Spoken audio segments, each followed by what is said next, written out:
Olá, muito boa noite para todo mundo. No poeirão da estrada e no passo compassado da boiada atravessando o sertão, a comitiva viajadeira do Terra Viva DBO na TV fez parada aqui nesta vila hospitaleira e convida agora os companheiros para participar da reunião dos boiadeiros, que já está pronta para ser começada.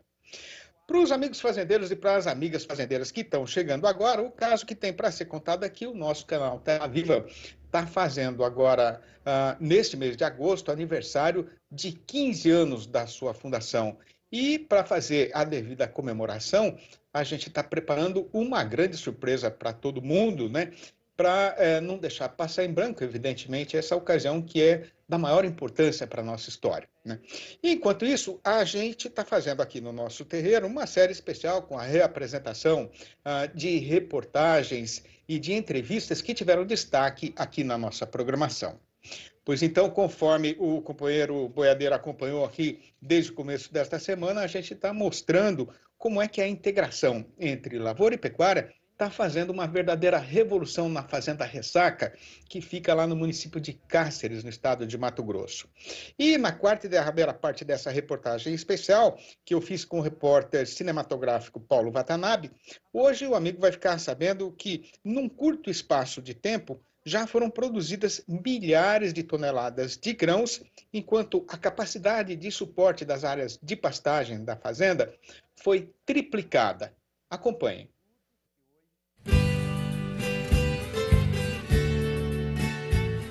A Fazenda Ressaca é uma das mais antigas de que se tem notícia documentada aqui neste sertão do município de Cáceres, no sudoeste de Mato Grosso.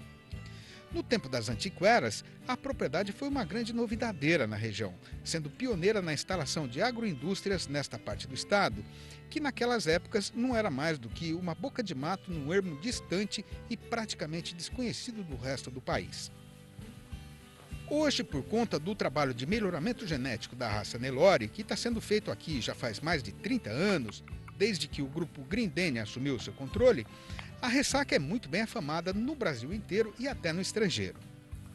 Mas apesar de ser altamente competente nesta empreitada de criar um gado de qualidade superior a cada nova geração, a fazenda não escapou de também ser apertada, assim como toda a pecuária nacional, pela extraordinária e urgente precisão de aumentar sua produtividade e, ao mesmo tempo, de ser mais sustentável, tanto na parte econômica quanto na questão social e na sua relação com o meio ambiente. Pois o caminho escolhido para fazer isso foi começar a trabalhar com a integração de atividades, trazendo a agricultura para fazer a combinação com a pecuária. Como qualquer novidade dentro de uma propriedade, o começo foi bem dificultoso, mas o Wilson Correia, que é diretor agropecuário da empresa, já sabia que seria carecido um período de aprendizado, e isso acabou sendo até muito proveitoso para toda a equipe.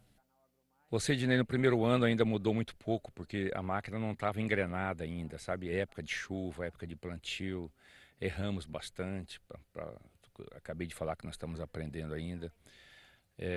A semente do capim soltamos aéreo, não deu certo, para nós não funcionou. Eu sei que tem alguns lugares que funciona, para nós não deu certo. Então, a engrenagem não estava montada, então, período de ocupação, de aproveitamento dessa braquiária foi muito curto. O ano passado já melhorou bastante. O ano passado foi fantástico, foi muito bom, mesmo faltando chuva para a lavoura, mas não faltou na época para o pasto. Então isso nos ajudou de uma certa forma.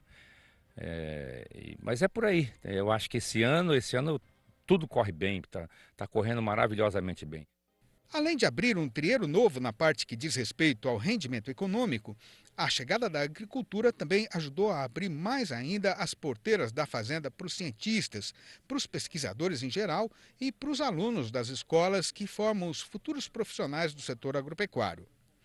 Para Jane Vanini e para Renata Muniz, que estudam agronomia na Unemate, a Universidade Estadual de Mato Grosso, foi a oportunidade que elas estavam esperando para poder estudar a relação entre a velocidade do trator que puxa a plantadeira com a produtividade da lavoura de soja. Nosso estado ele tem grandes áreas e um período de semeadura muito curto, porque depende principalmente dos fatores ambientais. Então, nosso objetivo foi avaliar até que velocidade o conjunto trator-semeadora ele pode chegar assim que acaba interferindo no estande final das plantas. Porque o estande, a precisão da máquina, ela tem influência direta em questão da produtividade da soja. Agora, se o pecuarista ou o produtor de soja, no caso, conseguir fazer essa semeadura mais rapidamente, ele vai ter mais segurança, tanto em relação ao resultado do plantio, quanto do próprio desenvolvimento da colheita e da produtividade também. Sim, mas tem que levar em consideração qual a velocidade e também a potência do trator e as condições que o talhão apresenta. Nesta área, uma outra equipe da Unemate plantou alguns canteiros de girassol e está acompanhando o desenvolvimento da cultura para estudar o seu comportamento e ver se ela poderia ser uma boa alternativa para entrar no sistema de integração lavoura e pecuária que está sendo usado aqui e em outras propriedades da região. A ajuda da universidade também foi muito importante na hora de definir o manejo correto para as roças aqui na Fazenda Ressaca, que pudesse garantir a máxima segurança ambiental para as áreas próprias de plantio, de reserva e também para o ecossistema de toda a região. Antes de nós entrarmos nessa atividade, nós pesquisamos, conversamos, falamos com muitos técnicos e nós temos uma responsabilidade social e ambiental com essa fazenda e com o Brasil. Nós temos uma preocupação muito grande. A nossa preocupação é tão grande que nós fazemos análise de água, da água que entra nessa fazenda e da água que sai para o Rio Paraguai. É feita análise 3 vezes por ano. Nós estamos acompanhando anualmente, entende? E temos resultados fantásticos, aquilo que a gente esperava já, que não está havendo contaminação. Localizada numa região mais do que privilegiada, abençoada pelas águas do Rio Paraguai, na transição do Cerrado para o Pantanal, a Ressaca tem 14.450 hectares de reserva ambiental, isso numa área total de 37 mil hectares. Assim mesmo, desde que começou a fazer a integração lavoura e pecuária, a fazenda já plantou 6.000 mudas de árvores nativas e assumiu o compromisso de plantar mais 2.000 a cada ano.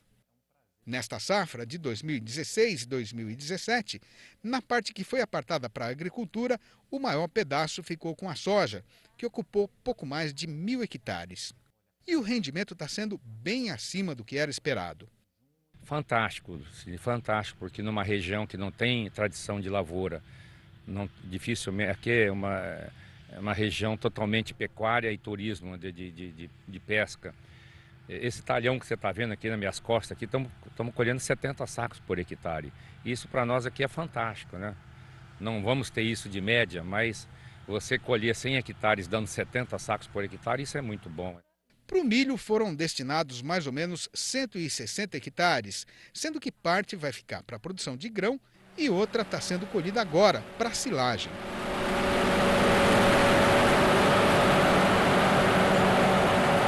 Por enquanto, o modelo escolhido aqui é o silo de superfície, até por uma questão de facilidade, pelo menos enquanto a fazenda ainda não tem uma estrutura feita especialmente para esta finalidade.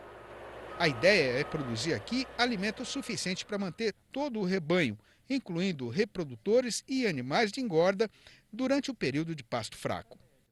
Por conta deste e de outros resultados que já estão bem visíveis, a integração lavoura e pecuária já provocou uma profunda mudança na situação da fazenda. Em primeiro lugar, houve um substancioso reforço no caixa da fazenda, com a venda de milhares de toneladas de grãos. Além disso, com a produção de silagem de milho e sorgo, a qualidade da alimentação do gado melhorou e o custo diminuiu. Mas a principal vantagem do sistema, que é o aumento na capacidade de suporte das áreas de pastagem da fazenda, essa ainda está só começando a aparecer. O pessoal ainda não teve tempo de medir a produção de arrobas por hectare, mas a multiplicação do número de animais já é impressionante. Nós vimos trabalhando na faixa de 1,6, 1,7 animais. Vou falar em animais, não vou falar o A, porque envolve bezerro, envolve vaca, envolve touro, envolve um monte de coisas. Então, se a gente for entrar nessa área, eu preciso ter um papel na mão. Mas o ano passado já melhoramos isso para 2,5 cabeça por hectare. Esse ano, com certeza absoluta, nós vamos trabalhar no mínimo com 3 cabeças e nosso objetivo é 5. Então, durante esses 150 dias, nós queremos trabalhar com 5 cabeças por hectare. Esse é o nosso objetivo, esse é o projeto, né? Para que esses 5 meses, a partir agora de maio, a gente possa ter esse desfrute de 5 animais por hectare. Quer dizer que praticamente triplica a capacidade da fazenda. Passando o traço e arrematando a prosa, se não fosse a integração lavoura e pecuária, para conseguir este mesmo resultado, o pessoal da Fazenda Ressaca precisaria comprar mais 2 propriedades iguais a esta, ou então desmatar uma área equivalente a 3 vezes o tamanho da atual. Pois então, na próxima vez que o companheiro boiadeiro escutar alguém dizendo que esta combinação de roça com boiada está fazendo uma verdadeira revolução na pecuária brasileira, pode acreditar porque a história é verdadeira.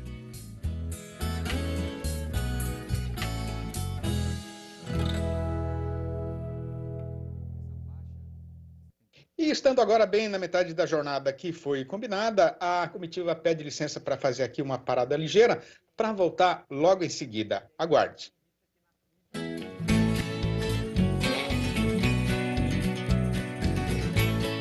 Oportunidade especial para você que não conhece ou faz tempo que não vê a revista DBO. Entre no site portaldbo.com.br/exemplar grátis e peça já a sua edição de cortesia.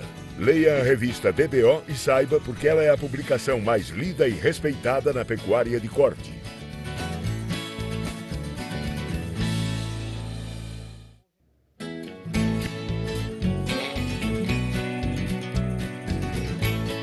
Oportunidade especial para você que não conhece ou faz tempo que não vê a revista DBO.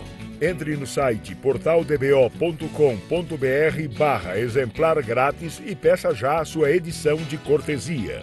Leia a revista DBO e saiba porque ela é a publicação mais lida e respeitada na pecuária de corte. A pecuária brasileira não vai se livrar de perdas por conta aí da crise provocada pela pandemia da Covid-19, é claro, né? Mas enquanto nos outros setores da economia a situação aponta para prejuízos devastadores, as previsões para a nossa atividade indicam que o fazendeiro brasileiro está suficientemente preparado para superar os impactos da doença no mercado. Este foi o tema da entrevista que eu fiz com o engenheiro agrônomo Maurício Palma Nogueira, diretor da Artenagro, a respeito da situação atual do nosso setor. Acompanhe. Maurício, que medida a gente tem, né, para saber o tamanho que foi o ganho de produtividade da pecuária brasileira nos últimos anos? Bom, Sidney, a gente usa uma metodologia com base em todos os dados que tem disponíveis, né? A gente gosta de cruzar todas as informações e interpreta e vai vendo o que tem de coerência entre uma e outra, né? E aí a gente estabelece uma curva de evolução da área de pastagens que vai se comunicar com os dados do INPE de desmatamento, vai se comunicar com os dados da Conab de aumento de área de agricultura. Nós vamos ponderar censo e pesquisa pecuária, pesquisa agrícola. Então, nós vamos trabalhar com as fontes disponíveis e calcular quanto de carne é produzida pela área de pastagens, né? E, evidentemente, a gente também considera alguma área para produção de grãos que entram no confinamento ou nas nutrições a pasto, né? Na suplementação a pasto. Dessa forma, a gente consegue identificar que de 1990 até hoje, a gente teve um salto aí de produtividade de 1,5 arroba por hectare para cerca de 4,8 arrobas por hectare, 4,5, né?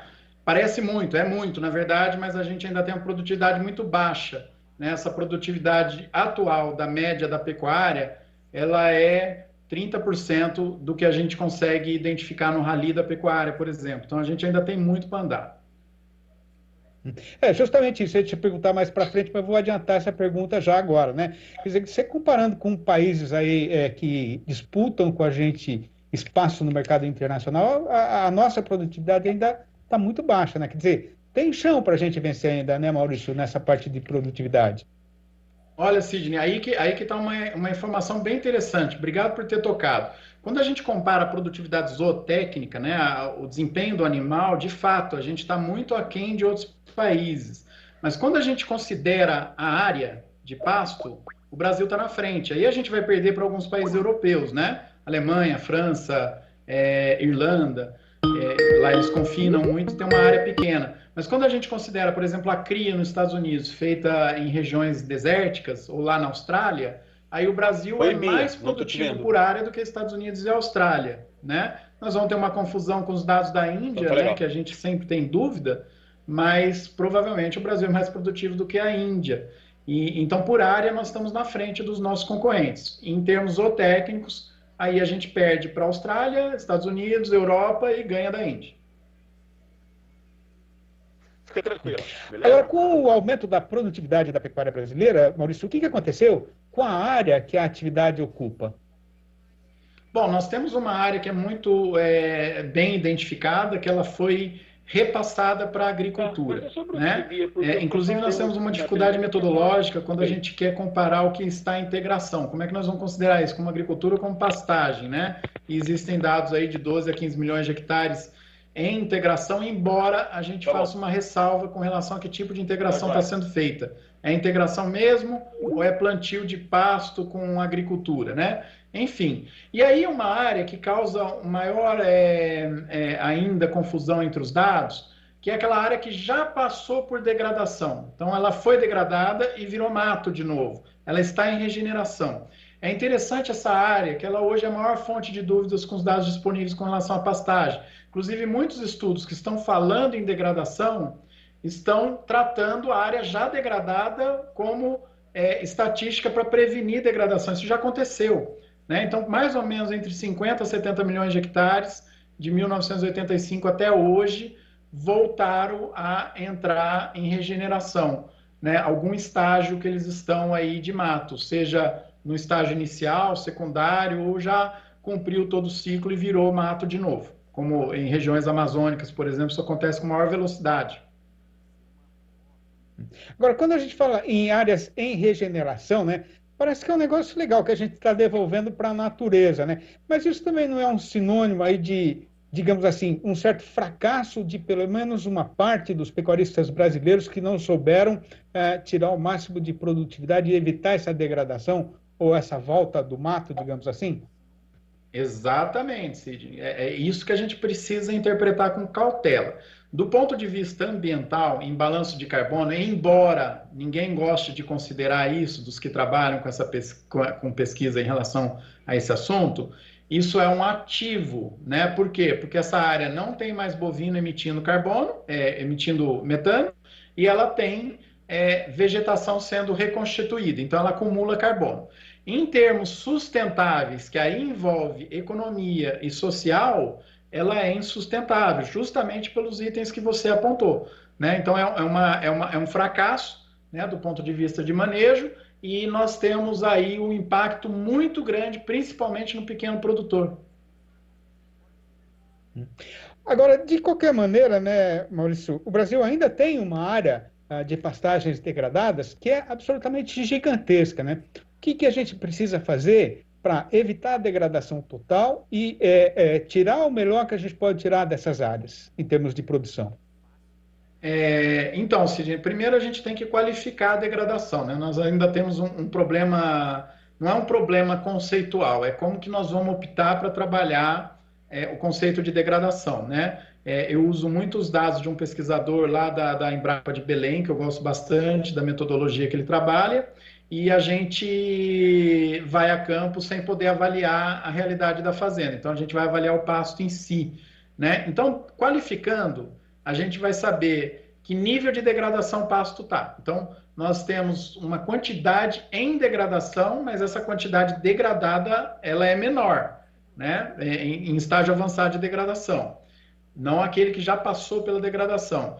E aí nós temos que criar medidas, Sidney, que evitem que esse pasto degrade, né? Que ele piore de qualidade. Isso é muito bom do ponto de vista ambiental e econômico, né? E social também, né? Que nós vamos acabar melhorando a qualidade dos empregos e o acesso à carne.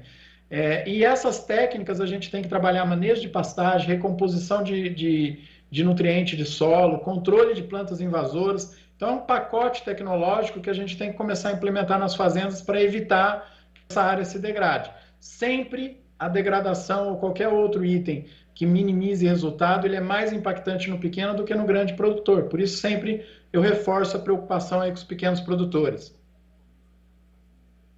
Agora, Maurício, se não fosse esse aumento na produtividade que a gente conseguiu na pecuária nos últimos anos, né, de que tamanho seria a área necessária para a gente produzir, né, o tanto que a gente produz de alimento hoje, de carcaça, de carne hoje?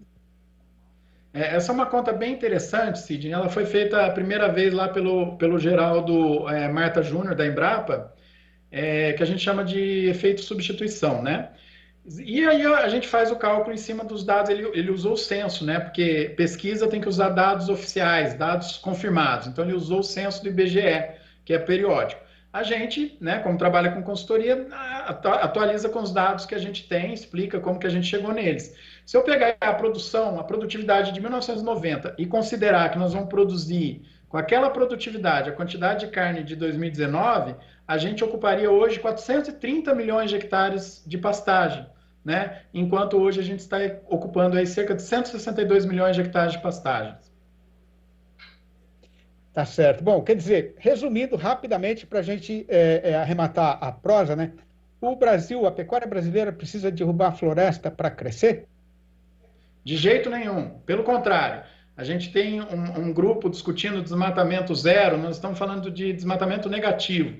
Nós temos que criar uma política que evite o caos social no campo, né? Que evite que essas áreas sejam perdidas, porque a gente tem que qualificar a produção.